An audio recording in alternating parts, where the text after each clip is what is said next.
यादव जी मानवाधिकार संगठन के संरक्षक और मीडिया में अपने सशक्त देखने के लिए जाने जाने वाले जयप्रकाश जी, इस संस्था के डायरेक्टर श्री सुरजीत जी और मंच पे आसीन इस संस्था के मुख्य संरक्षक मंडल, आप सभी के समक्ष मैं अपनी बात प्रस्तुत करते हुए अपने ध्वनि को विस्तार प्रदान कर रहा हूँ।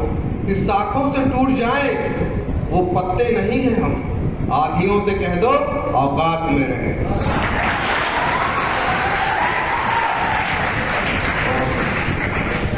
आपका तो अभी किशोरावस्था शुरू हो रहा है, कुछ लोग इसमें युवावस्था की तरफ जा रहे हैं, तो जिस ओर जवानी चलती है उस ओर जमाना चलता है। और इसी चीज को महसूस किया हमारे सुरजीत जी ने कि बेरोजगारी का दंश बहुत ज़्यादा था। पारंपरिक शिक्षा जो होती है, जो आपका एक आधारभूत शिक्षा है कि बीए कर लिया, एमए कर लिया, हाँ चलो बस पढ़ रहे हैं, और फिर क्या हो गया, बीए पास है बेरोजगार है, एमए पास है बेरोजगार है।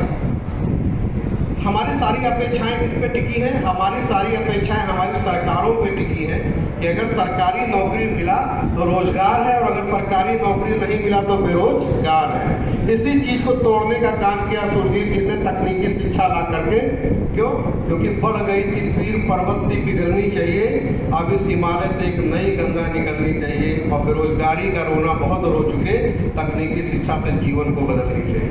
आप तकनीक को लेकर के आइए, अपने लाइफ में आप टेक्नोलॉजी को तो शामिल कीजिए। अभी मैं बैठा था, माननीय प्रधान जी से मेरी बात हो रही थी कि बहुत कम समय में 6 साल के समय में आपने 32 तरीके के पाठ्यक्रम संचालित कर रखे हैं, मोबाइल रिपेयरिंग से लेकर के हार्डवेयर नेटवर्किंग से लेकर के साथ ही साथ कंप्यूटर डेस्कटॉप टाइपिंग से लेकर के आपके प्रिंटिंग तक के सारे कोर्स लगभग यहाँ संचालित हो रहे हैं।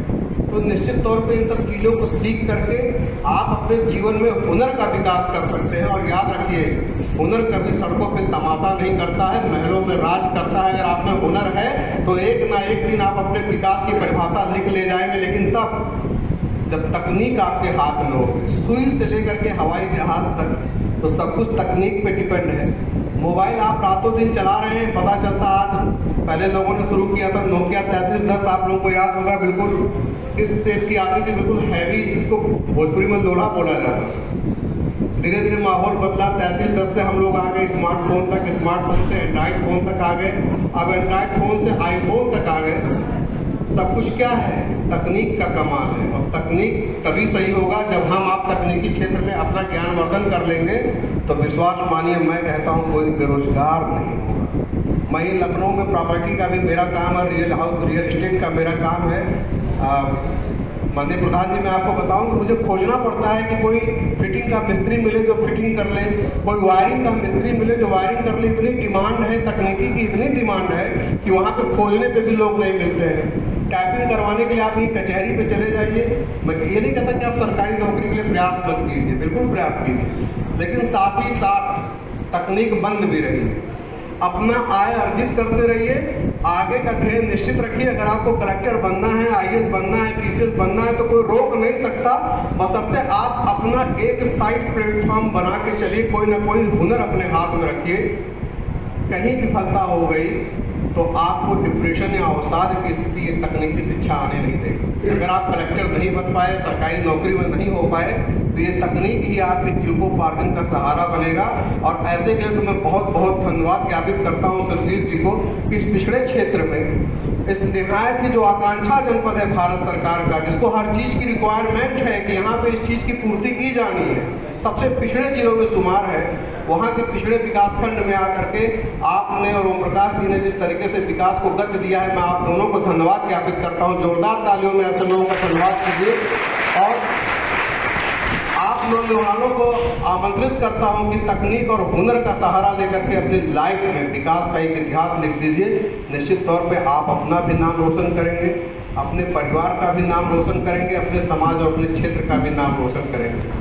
अभी कल मैं यूट्यूब देख रहा था और मैंने देखा कि बिहार के एक लड़के ने एक ऐसी साइकिल बना दी है, इसमें इलेक्ट्रॉनिक साइकिल है, लेकिन उसमें ना कोई डीजल डालना है, ना पेट्रोल डालना है, पहिया भी आधा है, आधा इधर लगा है, आधा उधर लगा है, और खड़खड़ के सिद्धांत उसने साइकिल बना के फिट कर दी। कुछ करना ही नहीं है उसमें, बस थोड़ा सा इन्वेस्टमेंट है और उसके बाद तो साइकिल अपने आप 40 किलोमीटर प्रति घंटा की रफ्तार से चल रही है।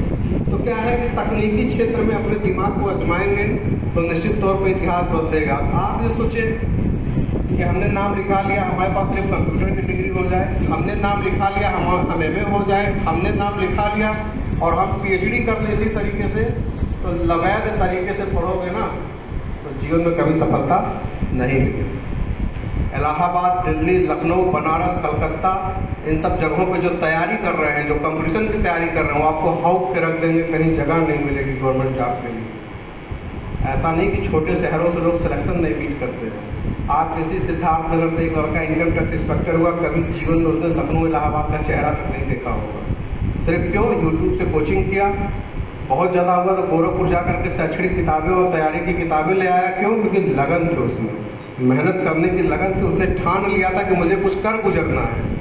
इतना ज़बरदस्त टाइपिंग करता था, नाम भी बता दे रहा हूँ, तहसील गेट पे जॉय कंप्यूटर के नाम से दुकान है, उसी का भाई है। मैं कितनी बार मेरी टाइपिंग उसने की है, 2 घंटा 3 घंटा शाम के टाइम बैठ करके टाइपिंग करना, अपना पैसा खुद इकट्ठा करना, अपने कंपटीशन की तैयारी करना, अच्छी अच्छी किताबों को मंगाना, घर में बैठ के तैयारी करना। और जब CGL का रिजल्ट आया ना, income tax inspector class 2 rank पे चयनित हुआ है। ऐसे भी लोग आपके इस जनपद में हैं जो आपके लिए उदाहरण है कि तकनीकी शिक्षा हासिल करके अपना आय हासिल किया उन्होंने और अपने लक्ष्य को प्राप्त किया। तो याद रखना, कठिनाइयाँ आएंगी जब आप पढ़ना शुरू करेंगे। सबसे बड़ा दुश्मन आपका मन है जो आपको 32 जगह ले जाने की कोशिश करेगा, लेकिन आपको एकाग्र होना है। ठीक, मन के हारे हार है और मन के जीते जीत। अगर मन से जीत लिया तो जीत जाओगे। और लास्ट में सिर्फ इतना ही कहूँगा कि मुश्किलें दिल का इरादा आजमाती हैं और स्वप्न का पर्दा निगाहों से हटाती हैं। और हौसला मत हार गिर के वो मुसाफिर, हौसला मत हार गिर के वो मुसाफिर, ठोकरें इंसान को चलना सिखाती हैं।